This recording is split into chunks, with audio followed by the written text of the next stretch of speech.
Tem, de vez em quando, a gente escuta discurso assim que o Brasil está há 30 anos na mão dos comunistas. Como é que você vê esse tipo de afirmação? E disso tudo surge essa morbidez, né, que é o governo atual, né, com os seus integrantes, né, e figuras, né, como o Olavo de Carvalho, que sai da insignificância, né, da irrelevância, para assumir protagonismo e ressuscita esses fantasmas. Né? O Fórum de São Paulo seria uma ameaça ao Brasil, o comunismo seria uma ameaça ao Brasil, né? E querem que o país passe a discutir esse anacronismo. Essa não é a agenda do Brasil. Não ficar prisioneiros da arenga de Olavo de Carvalho e dos seus acólitos ou Pois é, acéfalos. Aldo, mas você sabe que essa pregação dentro desse obscurantismo ela é muito eficiente, porque os caras conseguem juntar muitas pessoas no entorno dessas ideias. E eles, por exemplo, eles dizem que se você pega o site do pessoal que está sendo hoje estão sendo objeto de apreensões da Polícia Federal, eles afirmam em vários vídeos que o Supremo Tribunal Federal é comandado pelo Partido Comunista Chinês e pelo Foro de São Paulo. E aí você tem um mundaréu de gente que acredita nisso. Bem, mas você tem gente que acredita em coisa pior, tá certo? Isso aí você vai ter uma parcela da população movida pela ignorância, pelo preconceito e muitas pelo desespero. Aldo, e aí a gente chega no momento atual.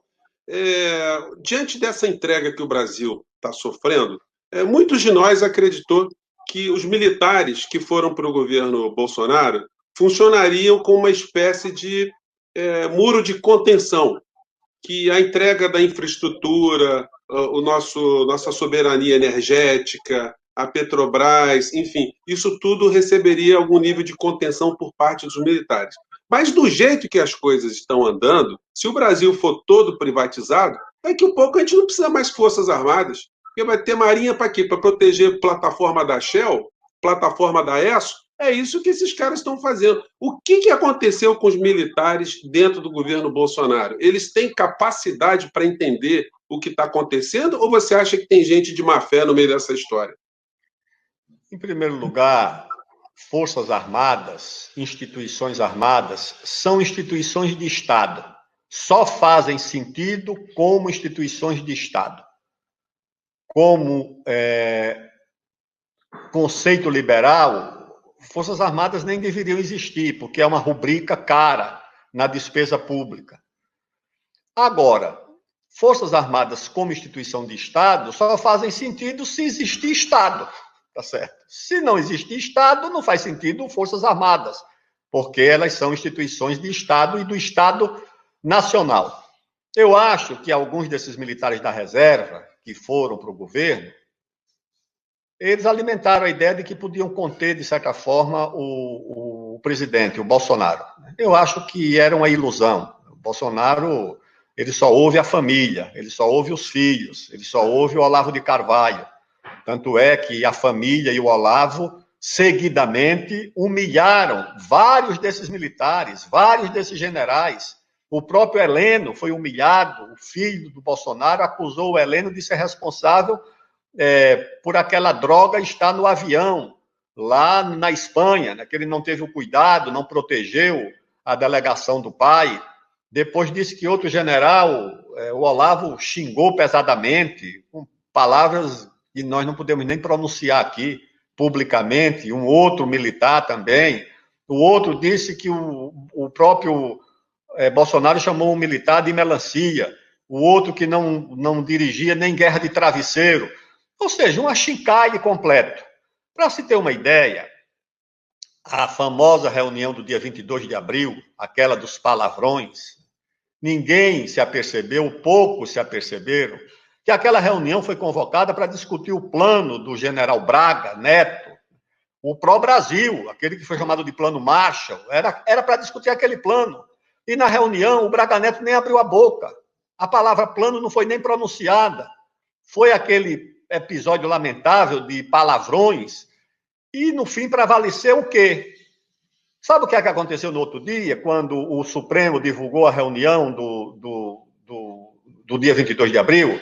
A Bolsa subiu, o dólar caiu. Sabe por quê? Porque a leitura do mercado foi que quem mandou na reunião foi o ministro da Economia. Ele Paulo que Guedes. tinha... O Paulo Guedes tinha Aliás, dominado a reunião.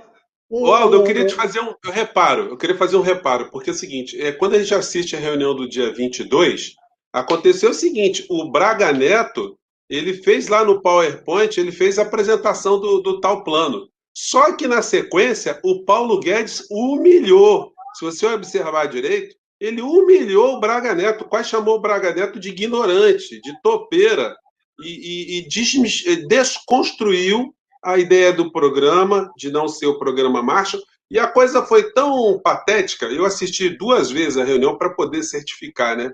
Que o Rogério Marinho é que saiu em defesa, dizendo que o Estado tem que investir sim, que isso está acontecendo no mundo inteiro, que é momento de rever os conceitos que o Guedes tinha apresentado. O Guedes, todo medíocre, faz isso, né? Quando ele quer vencer o argumento, ele diz que leu um monte de livros, que leu 8 livros, e começou a citar Keynes. O Bolsonaro não sabia de ninguém, nenhum daqueles personagens que estavam sendo citados ali, e a coisa caiu nessa continuidade. Mas a observação que eu faço é essa. O Eu Braga não vi, Neto já confesso acreditou. que não vi o debate, vi as Não, foi. repercussões e não vi, E de fato, detalhe, ninguém falar da apresentação do Braga Neto. Se houve, não, tá certo, não, não foi levado em conta, principalmente pelo mercado, que no outro dia reagiu à reunião, subindo a bolsa, caindo o dólar, porque a leitura que foi feita é que quem continuava no comando era exatamente o ministro da Economia e não o Braga Neto. Então, esses militares, eles não têm, de fato, ascendência sobre o presidente, né? O presidente talvez já esteja um pouco decepcionado com o ministro da Economia, o Paulo Guedes, mas ele também não tem solução, porque eu acho que ele está entre 2 temores, entre 2 receios, o presidente Bolsonaro. O primeiro receio é que, continuando com o Paulo Guedes, ele vai para o fundo do poço.